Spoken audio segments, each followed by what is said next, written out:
hapless husband of hers, old Ginger Nuts, what's his name? Oh, that's right, Harry, is also said to be far from happy with the poor press he's been getting too. The charity that Prince Harry built from the ground up, the one cause that was supposed to be his lasting legacy, might be ready to cut him loose. Insiders close to the Invictus Games are whispering something that would have been unthinkable just a few years ago. They don't need Harry anymore. In fact, some are saying he's become a liability. This isn't just palace gossip or tabloid speculation. Military sources, charity executives, and even veterans who once praised Harry to the skies are now questioning whether the Duke of Sussex has transformed from the charity's greatest asset into its biggest problem. The man who created Invictus to honor wounded warriors might be facing the ultimate irony: rejection by the very community he set out to serve. What's behind this stunning reversal? How did Harry go from being the most beloved royal patron to someone that sponsors allegedly won't touch? The answers are more shocking than anyone could have predicted, and they reveal just how far Harry has fallen in the eyes of the military community that once adored him. Sources are speaking out with a boldness that's frankly staggering. One military insider didn't mince words, describing Harry as having betrayed the armed forces through his explosive revelations about the royal family. Another went even further, suggesting that Invictus would actually benefit from Harry stepping away entirely. These aren't anonymous whispers in dark corners. These are people with direct connections to the charity, speaking on the record about their concerns. The timing couldn't be more critical. With the 2027 Invictus Games set to take place in the UK, the royal family finds itself in an impossible position. King Charles, as head of the armed forces, would naturally be expected to attend and support such a worthy cause. Prince William and Catherine would typically be there too, lending their star power to boost the profile of the event. But Harry's continued involvement creates a diplomatic nightmare that has palace courtiers scrambling for solutions. What makes this situation even more explosive is that we're talking about Invictus, the one thing Harry had left that everyone could agree was genuinely admirable. His Netflix deals might flop, his book might divide opinion, and his constant complaints about royal life might exhaust even his supporters. But Invictus was different. It was pure, noble, untouchable. Until now, the charity world is notoriously polite, diplomatic, careful with their words. When they start speaking this candidly about a patron, especially a royal patron, you know the situation has reached a breaking point. The question isn't whether Harry will face pressure to step back, it's whether he'll have any choice in the matter. But that's just the beginning of this story. The first cracks in Harry's Invictus armor appeared when Sophie Chinduka, chairman of SNUBBED, made a statement that sent shockwaves through the charity world. Speaking about potential sponsors and partnerships, she didn't hold back. According to royal sources, Chinduka revealed that people simply didn't want to be associated with Harry anymore, claiming he had become what she called a toxic brand alongside Meghan. This wasn't some random critic or tabloid journalist making wild accusations. This was the chairman of another charity that Harry actively supports, someone who works closely with him and understands the business side of royal patronage better than almost anyone. When she uses the word toxic to describe Harry's brand value, it carries serious weight in charity circles. The implications are staggering. Sponsorship deals are the lifeblood of organizations like Invictus Games. Corporate partners don't just provide money, they bring credibility, publicity, and long-term stability. If major companies are genuinely reluctant to associate their brands with Harry, then Invictus faces a fundamental problem that goes far beyond palace politics. Military sources are confirming what Chinduka hinted at. One former service member, speaking on condition of anonymity, described the shift in attitude toward Harry as dramatic and heartbreaking. This person explained that Harry had once been seen as the royal who truly understood military life, someone who had served alongside them and shared their experiences. That goodwill, built up over years of genuine service and dedication, has apparently evaporated. What's particularly damaging is that these aren't criticisms of Harry's military service or his initial vision for Invictus. Everyone still acknowledges that Harry served with distinction in Afghanistan and that his idea for the games was inspired and needed. The problem is what he's done since leaving royal duties. Every interview where he criticizes the institution, every revelation about private family conversations, every complaint about his treatment chips away at the respect he once commanded. The military community values loyalty, discretion, and service above self. Harry's public attacks on the royal family, regardless of their validity, represent everything that goes against military culture. One veteran put it bluntly, saying that Harry's behavior since Megxit has felt like a betrayal of everything we thought he stood for. Corporate sponsors are apparently taking notice of this shift in sentiment. Companies that once saw Harry as a safe, positive association now worry about the baggage that comes with his name. The constant media drama, the ongoing family feuds, the perception that he's more focused on celebrity than charity work, all of these factors make nervous about potential backlash from consumers or negative publicity. Industry experts are describing this as a textbook case of how personal brand problems can contaminate even the most worthy causes. Harry's individual controversies aren't just affecting his own reputation, they're creating ripple effects that threaten the very organization he founded to help others. But the most devastating criticism is yet to come. The transformation has been nothing short of extraordinary. Just 5 years ago, Prince Harry was arguably the most popular member of the royal family. Veterans would literally drop to their knees to thank him for creating Invictus. Military families saw him as their champion, the royal who understood their sacrifices because he had made them too. Corporate sponsors fought each other for the privilege of being associated with his causes. Today, that same man is being described by former allies as a liability. The shift didn't happen overnight, but looking back, royal watchers can trace the exact moment when Harry's golden reputation began to tarnish. It started with the decision to step back from royal duties, accelerated with the Oprah interview, and reached a breaking point with the publication of his memoir, Spare. Each revelation, each accusation, each private conversation made public has chipped away at the military community's trust. These are people who understand the concept of chain of command, who respect institutional loyalty, who believe in keeping family business private. Harry's very public war with his own family violates every principle they hold dear. One former military colleague, speaking to royal correspondents, described the change in attitude as heartbreaking but inevitable. This person explained that Harry's service record hadn't changed. His dedication to veterans hadn't wavered, but his judgment had become questionable. The military community that once saw him as their voice now worries that he's become their biggest liability. The corporate world has been equally harsh in its reassessment. Sponsorship deals that once seemed like guaranteed positive publicity now come with risk assessments and crisis management plans.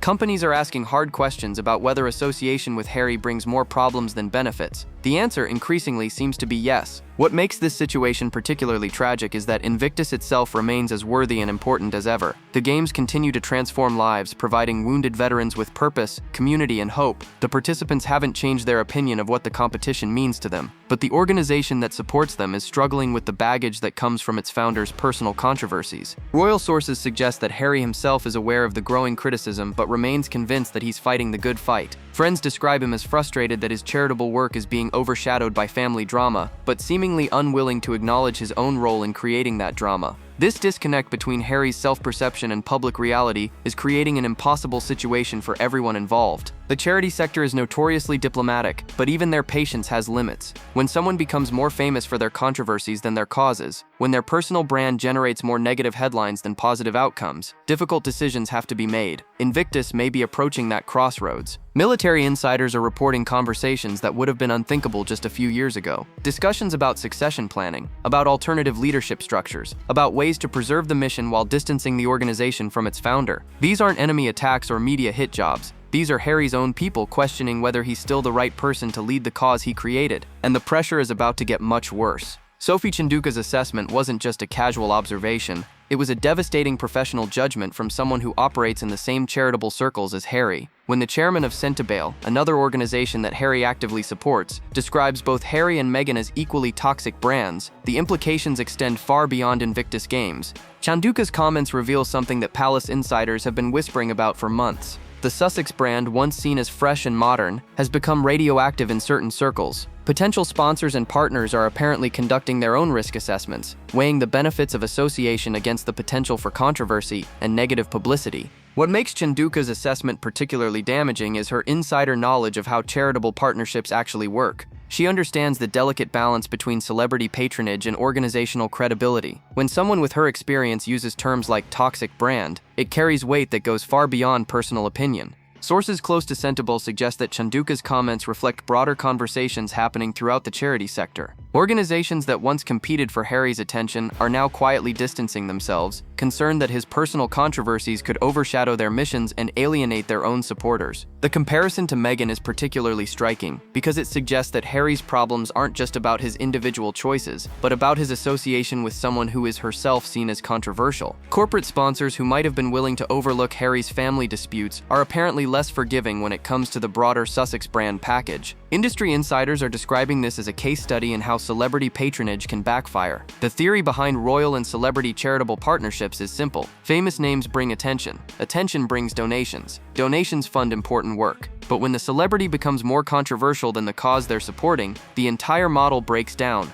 Chanduka's willingness to speak so candidly about Harry's brand problems suggests that the charity world's patience is wearing thin. These organizations depend on positive publicity and clean reputations to maintain their funding and credibility. When a patron becomes a source of drama rather than support, difficult decisions have to be made. The ripple effects are already being felt beyond SNUBBED. Other organizations are reportedly conducting quiet reviews of their own relationships with the Sussexes, questioning whether continued association serves their charitable missions or undermines them. This isn't just about Invictus anymore, it's about Harry's entire charitable portfolio. What's particularly brutal about Chanduka's assessment is that it treats Harry and Meghan as equally problematic. There's no suggestion that Harry is being unfairly tainted by association. No hint that he might rehabilitate his reputation by distancing himself from his wife's controversies. In Chanduka's view, they're both part of the same toxic package. The charitable sector's loss of confidence in Harry represents a fundamental shift in how royal patronage works in the modern era. Previous generations of royals could rely on institutional respect and automatic deference from charitable organizations. Harry's experience shows that in today's media landscape, even royal patrons have to earn and maintain their credibility through their actions and public behavior. But the most damaging testimonials are still to come. The military community's rejection of Harry cuts deeper than corporate sponsorship concerns or charitable politics. These are the people Harry served alongside, the veterans he claims to champion, the families he says he wants to help. When they turn against him, it represents a fundamental betrayal of the very foundation that Invictus was built upon. Military sources are describing conversations that reveal the depth of disappointment felt by service personnel who once considered Harry one of their own.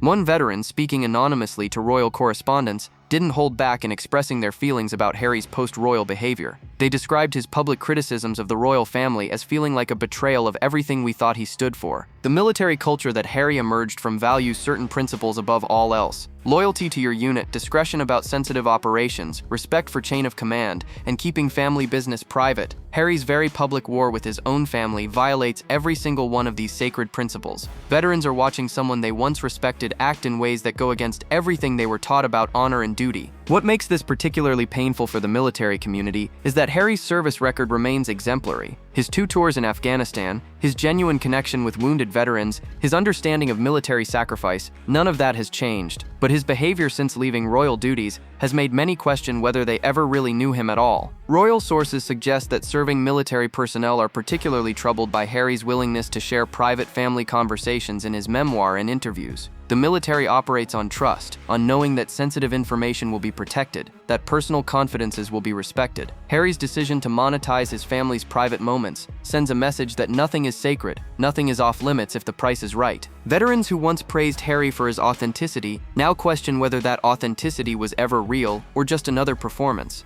They're asking themselves whether Harry truly understood military values or simply played the part well enough to win their respect. The disillusionment is profound and personal. Former military colleagues are reportedly discussing Harry's situation with a mixture of sadness and anger. Sadness because they genuinely believed he was different from other royals, that his military service had given him perspective and humility that his family lacked. Anger because they feel used, manipulated, betrayed by someone they trusted and supported. The impact on Invictus participants themselves is more complicated. Many still appreciate what the games have done for their lives and recognize that Harry's vision created something genuinely transformative, but even they are beginning to question whether their patrons' personal controversies are overshadowing their achievements and undermining the very cause he created to help them. Military families are particularly vocal in their criticism. These are people who understand sacrifice, who know what it means to serve something larger than yourself, who have watched their loved ones deploy to dangerous places for causes they believe in. Harry's decision to profit from his family's pain while lecturing others about service feels like hypocrisy of the worst kind. The veterans community is small and close-knit. Word travels fast when someone falls from grace, and Harry's reputation is spreading through military networks like wildfire. The man who once commanded universal respect among service personnel is now seen by many as someone who abandoned his principles for celebrity and cash. And the institutional pressure is building to a breaking point. The 2027 Invictus Games in the UK represent a diplomatic nightmare that's keeping palace officials awake at night.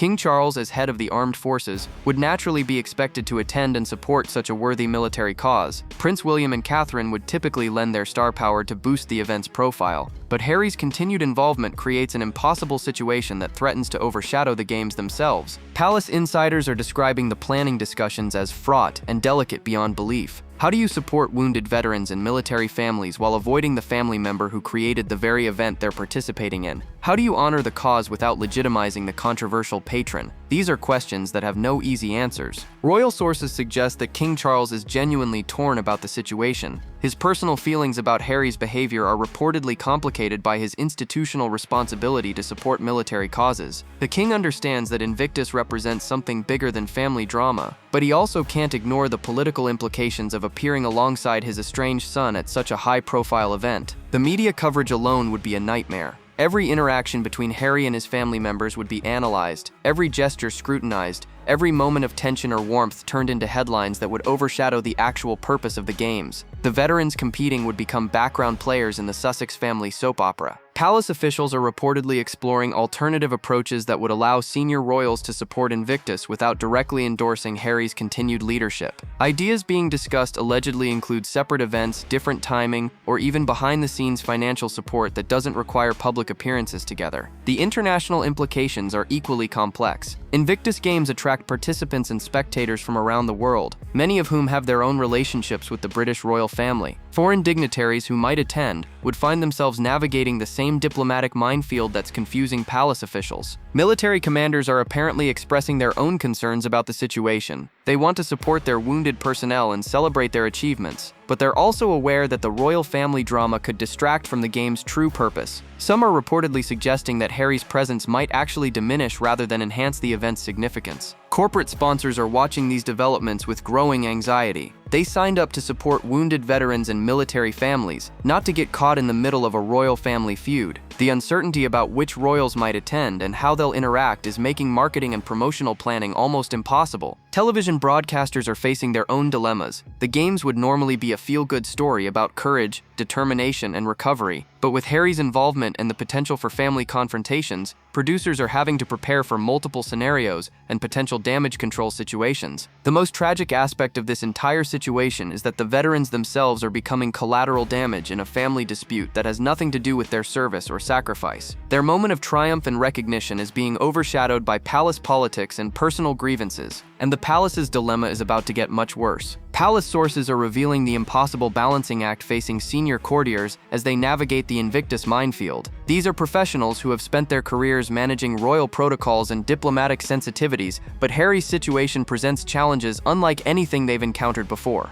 How do you maintain institutional dignity while dealing with a family member who seems determined to burn bridges at every opportunity? Buckingham Palace officials are reportedly conducting scenario planning exercises that read like political crisis management manuals. What happens if Harry gives another explosive interview in the lead-up to the games? What if he uses the platform to make more accusations about his family? What if he brings cameras to document his interactions with other royals without their knowledge or consent? The institution's dilemma goes beyond personal relationships. The royal family's credibility depends on being seen as supportive of military causes and veterans' welfare. Failing to attend or support Invictus Games in the UK would send a message that personal grudges matter more than service personnel. But appearing alongside Harry risks legitimizing someone many in the palace now consider a loose cannon. Royal courtiers are apparently exploring legal and administrative options that might provide cover for senior family members. Can they support the games financially without appearing publicly? Can they attend events connected to Invictus without directly endorsing Harry's leadership? Can they find ways to honor the veterans without honoring the patron who's become so controversial? The king's position is particularly delicate because his constitutional role as head of the armed forces makes his absence from such an event almost impossible to explain.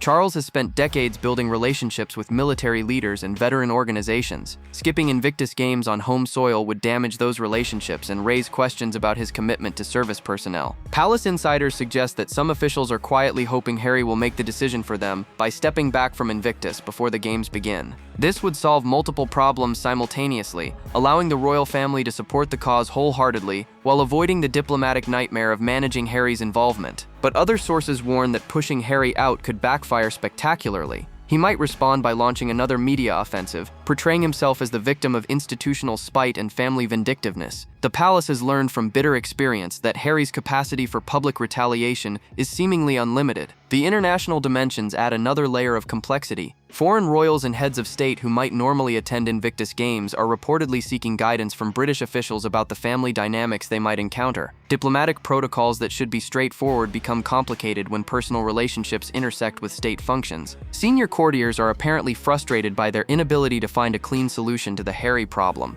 Every option carries risks. Every approach has potential negative consequences. The man who once brought nothing but positive publicity to royal causes has become a source of constant stress and strategic headaches. The palace's communications team is already preparing for multiple scenarios, drafting statements that could explain various levels of royal involvement or non-involvement. They're planning damage control strategies for potential confrontations and developing messaging that emphasizes support for veterans while minimizing focus on family drama. But the calls for Harry's removal are becoming impossible to ignore. The voices calling for Harry's departure from Invictus are no longer whispered rumors in military mess halls or private conversations between charity executives. Former service personnel are going on record with statements that would have been unthinkable just a few years ago, openly questioning whether the Duke of Sussex should continue as patron of the organization he founded. One retired military officer, speaking to royal correspondents, didn't mince words about the situation. They described Harry's continued leadership as counterproductive and suggested that Invictus would benefit from fresh leadership that isn't carrying personal baggage. This isn't anonymous gossip. This is a named source willing to stake their reputation on the belief that Harry has become more liability than asset. Military veterans who once lined up to praise Harry's dedication are now expressing doubts about his judgment and priorities. They're questioning whether someone who seems more focused on celebrity appearances and media deals than on the day-to-day work of supporting wounded warriors should continue in such a visible leadership role. The criticism goes beyond Harry's public behavior to his apparent shift in focus since leaving royal duties. Veterans are noting that his appearances at Invictus events now seem to generate more coverage of his personal life than of the competitors and their achievements. The games that were supposed to celebrate military courage and resilience have become another platform for Sussex brand building. Former military colleagues are expressing particular frustration with Harry's use of his service record to justify his media career. They argue that military service should be about selfless dedication, not a credential to be monetized through book deals and Netflix documentaries. The commercialization of his military experience sits badly with people who serve without expecting fame or fortune in return. The generational divide within the military community is becoming apparent. Older veterans who remember Harry's mother and respect the institution he came from are more willing to give him the benefit of the doubt, but younger service personnel who judge him purely on his recent actions are much more critical of his choices and behavior. Military families are particularly vocal in their criticism. These are people who understand the sacrifices required for service, who know what it means to put duty before personal desires. Harry's decision to abandon his royal responsibilities while continuing to lecture others about service strikes them as hypocritical and tone-deaf. The practical implications of Harry's continued involvement are also becoming impossible to ignore. Invictus organizers are reportedly struggling with security concerns, media management issues, and diplomatic complications that didn't exist when Harry was a working royal with institutional support. His freelance celebrity status creates logistical nightmares that drain resources from the actual mission. Corporate sponsors are apparently expressing their own concerns about Harry's leadership style and public messaging. They signed up to support wounded veterans, not to navigate the complex politics of royal family feuds and celebrity brand management. Some are reportedly questioning whether their continued involvement serves their corporate social responsibility goals. The most damaging criticism comes from within the veterans community itself. These are the people Harry claims to champion, the wounded warriors, whose stories he tells to justify his media career. When they start questioning his motives and effectiveness, the foundation of his entire post-royal identity begins to crumble. And the broader implications are even more devastating. The irony is almost too painful to contemplate. Harry built his entire post-royal identity around being the champion of wounded veterans, the royal who understood service because he had served. Invictus Games became his calling card, his proof that he could create something meaningful and lasting outside the constraints of royal protocol. Now that very organization might be ready to show him the door. For Harry, losing Invictus would represent more than just stepping back from one charitable role. It would mean losing the last piece of his public persona that commanded universal respect. His Netflix deals generate more criticism than praise, his memoir divided opinion down the middle. His constant complaints about royal life have exhausted even sympathetic audiences. But Invictus was different. It was pure, noble, untouchable, until now.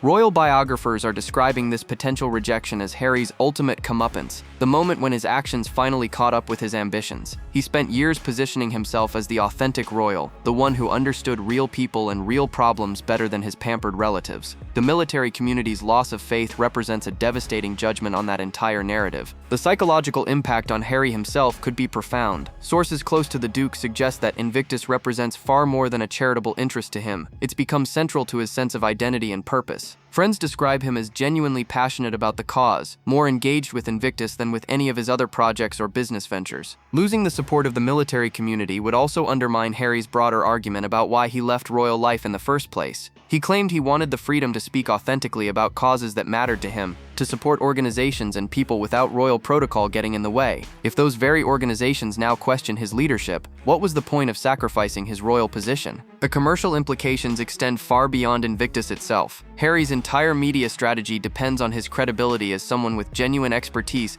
and authentic connections to important causes. If the veterans community rejects him, what stories does he have left to tell? What unique perspective can he offer that justifies his lucrative deals with streaming services and publishers? Palace insiders are apparently watching these developments with a mixture of sadness and inevitability. Some courtiers who warned against Harry's departure from royal duties feel vindicated by his struggles to maintain credibility outside the institutional framework. Others simply feel sorry for someone who seems to have lost his way so completely. The timing couldn't be worse for Harry's broader rehabilitation efforts. Just as he and Meghan are trying to rebuild their public image and establish themselves as serious philanthropic figures, his flagship cause is questioning whether they need him anymore. The rejection by Invictus would send a signal to other organizations about the risks of Sussex association. Media analysts are describing this as a case study in how celebrity activism can backfire when the celebrity becomes more controversial than the cause. Harry's personal brand problems aren't just affecting his individual reputation. They're contaminating the very organizations he claims to want to help. The veterans who might suffer most from this situation are the competitors themselves, the wounded warriors whose achievements could be overshadowed by their patrons' personal controversies. Their moment of triumph and recognition risks being turned into another chapter in the Sussex family saga. But the expert analysis reveals even deeper problems. Charitable sector analysts are conducting their own assessments of Harry's situation, and their conclusions are brutally frank. Industry experts who study celebrity patronage and royal charitable work are describing Harry's predicament as a textbook case of how personal brand problems can destroy even the most worthy causes. Leading charity consultants are suggesting that Invictus Games might actually benefit from Harry's departure, assessment that would have been unthinkable just a few years ago.